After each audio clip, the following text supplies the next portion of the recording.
And we're talking about being faithful to our spouses today, so we'll get to that subject. So our text for the night, as we continue our series of how to love our neighbors as ourselves, is the seventh commandment, which is Exodus 20, verse 14, which very simply says, "You shall not commit adultery." So the Reformed tradition, which we are a part of, teaches that marriage is a civil service, a civil right that is afforded to all humankind and not just Christians. This is why people other than ministers can officiate weddings. But nonetheless, when people say their vows, whether they are Christian or not, whether those vows are solemnized, as the Reformed tradition calls it, by a minister or not, the Bible teaches that God is in the act of marriage, no matter who performs the service. When those vows are taken, God is the one who is binding these two people together through the vows that they are taking. And so marital fidelity is a part of loving your neighbor as yourself for all of humankind, because marriage is a part of God's plan for the entire world. Christians and non-Christians. It's a part of how God has built and is building the fabric of society. It's part of how he intends children to be raised. And unfaithfulness, adultery as the text calls it, divorce and the like, we all know. And I want to be extremely sensitive about the subject, because I understand some of you have experienced unfaithfulness, some of you have experienced divorce. I grew up in a home where my parents were divorced, and I know how that affected me, especially in my younger years. But the fact of the matter is, and we all know it, that unfaithfulness and divorce absolutely wreaks havoc on a family. And it absolutely wreaks havoc on societies.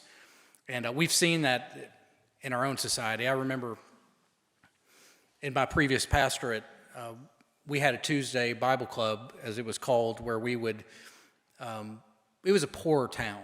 Very poor, socioeconomically really rough shape, and only about 1,000 people in the town. And we would round up neighborhood kids, or several ladies in the church would round up neighborhood kids for this Tuesday Bible club, where they would bribe them with money to try to get them to memorize scripture verses and the like.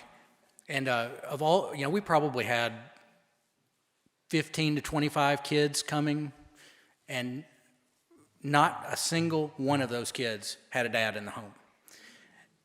And my mission I would tell the ladies who were involved in this ministry that we have to look at our goal is that this is a long-term ministry where 25 years from now, this town is going to be different, because we're going to teach these kids biblical doctrines, and we're going to teach them the 10 Commandments.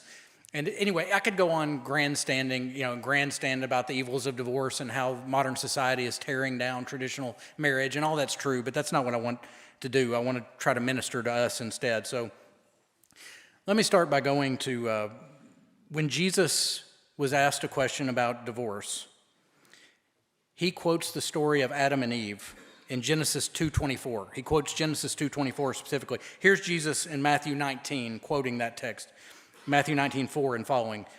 And the religious leaders were always looking for outs, like how can we get a divorce and God not be angry with us? I think everybody, a lot of people look for that. And Jesus answered, "Have you not read that he, that is God, who created them from the beginning, made them male and female?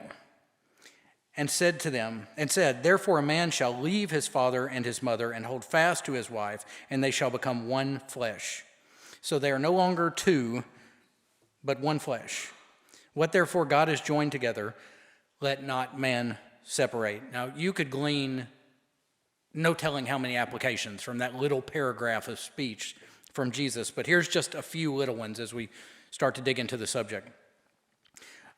First off, marriage is between a man and a woman in Jesus' mind. Male and female, he says God created them, and he says this twice. Next, marriage entails a man leaving his birth family and holding fast to this woman and starting a new family so to speak. And, well, whoop-de-doo, what's the big deal about that? Well, in a generation where I'm seeing young guys who want to live in their parents' basements and, play Nintendo Switch all the time, it's important that you leave your birth family and you go out and you go out into the, go on your own journey in life, so to speak. I'm going to mention Jordan Peterson a few times. When he lectures on Abraham, he always says when Abraham was 70 years old, God showed up and said, okay, Abraham, it's time to leave your parents' basement and go out and actually do something with your life. And he was 70, then as the man leaves his birth family, Jesus says in this, quoting the text in Genesis, he is to cling to or cleave to or hold fast to his wife. And the word there in the original Hebrew in Genesis means literally to stick together with his wife. In modern imagery, you could think of it like they're meant to be Velcro. They come together into a union. So the men are joined together as one flesh in a way that they are never meant to be separated. And one thing you see really clearly from this little passage is that Jesus was the most anti-divorce, pro-marital fidelity person who ever lived. He knew well the passage in Malachi 2 that said God hates divorce because he is God. He knows the mind of God. When he talks about lust in the Sermon on the Mount in the book of Matthew, Jesus is basically saying not only is divorce terrible, even any thought that could possibly lead to you not cleaving to your wife or your husband is terrible. Don't even think about the possibility of it. So the message, building off of this, the message tonight is really simply this commandment of not committing adultery. Positively, it's teaching us that God calls us to be faithful to our spouses. And I know not everyone in the room is married. We will have a word for the unmarried as well. But the call is to be faithful to our spouses. So I wanted to talk about what it looks like when two people are joined together and cling to one another or hold fast to one another in marriage. So here's 3 points. The first one's a little long, the second one's very brief, and then the third one is a little longer and we'll wrap us up. But number one, I want to talk about clinging to your spouse. Second, I want to talk about the problem with clinging to your spouse, and then third, how we can find the strength to do it. So, number one, clinging together with your spouse. Adam and Eve were married. Just thought about this today, actually, but Adam and Eve were married before the fall of mankind, clearly. There was no sin in the world whatsoever, and yet their marriage was still a mess. Like as soon as we get into the story, they're being tempted by the serpent, and then they're sinning, and then they're blaming one another for everything that happened. But they clung to each other. So here are a couple of takes on what clinging together looks like. So I'm going to quote two people who I very, very highly respect, but who I slightly differ with on the points that they're trying to make. The first one is C.S. Lewis. In his book, The Four Loves, he said that friendship is two people standing shoulder to shoulder with one another, looking at a common interest. And if you've had lifelong friendships, you probably experienced this, that, it happens that my best friends are mostly preachers because we're really interested in preaching, and it always gives us something to talk about. Or it might be football, or it might be golf, or tennis, or knitting, or cooking, or whatever. You have something in common. You're not looking at each other. You're standing shoulder to shoulder looking at that thing. But Lewis says, when it comes to romantic love, instead of two people standing shoulder to shoulder looking at something out there, it's two people standing, gazing into one another's eyes. They're looking at each other and saying, something like that. And if the love is strong enough, why are you laughing at that? None of y'all do that? If the love is strong enough, you keep holding that gaze, right? Okay, that's Lewis. We'll come back to it. Second one, Jordan Peterson, I've already mentioned. His take on cleaving together in marriage is a little stronger. He actually has a lecture that he did on Adam and Eve where he talks about this word to cleave together. And he's not a Christian. He's a psychologist, but he's really interested in the Bible, and he has some really interesting takes on the Bible. Some are good, some are bad. This one's interesting. He said this is basically what it looks like to cleave to your wife. And he actually he has a huge following of young men, and he encourages them very strongly to get married. And I really appreciate that about him.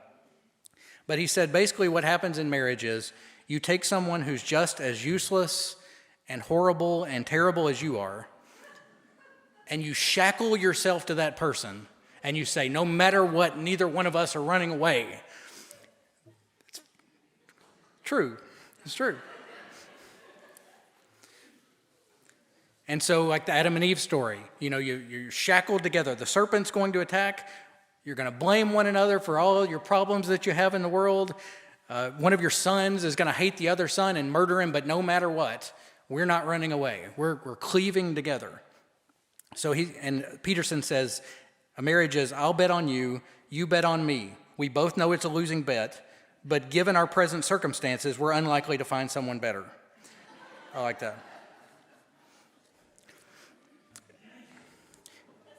And this is Peterson's comment on why people are more likely to break up if they live together when they're not married or if they live together before they get married. He says, you know that people who live together before they're married are more likely to break up or get divorced after they're married.